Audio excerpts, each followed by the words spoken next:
तुम्ही पाहत आहात कबीर न्यूज नेटवर्क त्र्यंबकेश्वर. निर्भीड विचार, परखड मांडणी आणि बेधडक बातम्या. त्र्यंबकेश्वर तालुक्यातील प्रत्येक घडामोडीचा अचूक वेध घेण्यासाठी सज्ज आहोत आम्ही. तालुक्यातील ताज्या अपडेट्ससाठी आता सबस्क्राईब करा कबीर न्यूज नेटवर्क त्र्यंबकेश्वर.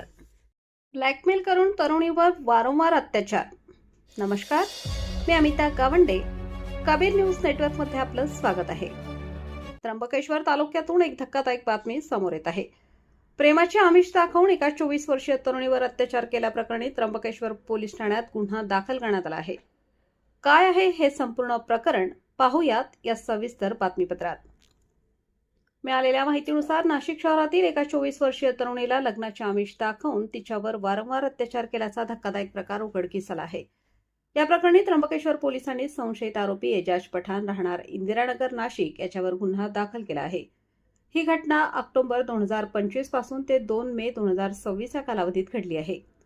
सातपूर ते त्र्यंबक रोडवरील महिरावणी ते खंबाळे गाव परिसरातील 2 वेगवेगळ्या हॉटेलमध्ये पीडितेला नेऊन तिच्या संमतीविना शारीरिक संबंध ठेवल्याचा आरोप करण्यात आला आहे. तक्रारीनुसार संशयित आरोपीने पीडितेचे कपडे बदलतानाचे फोटो काढले होते. या फोटोंचा वापर करून त्याने पीडितेला ब्लॅकमेल करण्यास सुरुवात केली. जर तू मुस्लिम धर्माप्रमाणे नमाज आणि कलमा पठण केले नाही तर तुझे हे फोटो व्हायरल करीन अशी धमकी देऊन त्याने पीडितेवर वेळोवेळी अत्याचार केले आणि तिला शिवीगाळही केली असल्याचे फिर्यादीत म्हटले आहे. त्र्यंबकेश्वर पोलिसांनी या प्रकरणी गांभीर्याने दखल घेतली असून भारतीय न्यायसंहिता 2023 कलम 64(1) बलात्कार, कलम 64(2) एम वारंवार बलात्कार करणे, कलम 351(2) गुन्हेगारी धमकी, कलम 352 शांतता भंग करण्याच्या उद्देशाने अपमान करणे.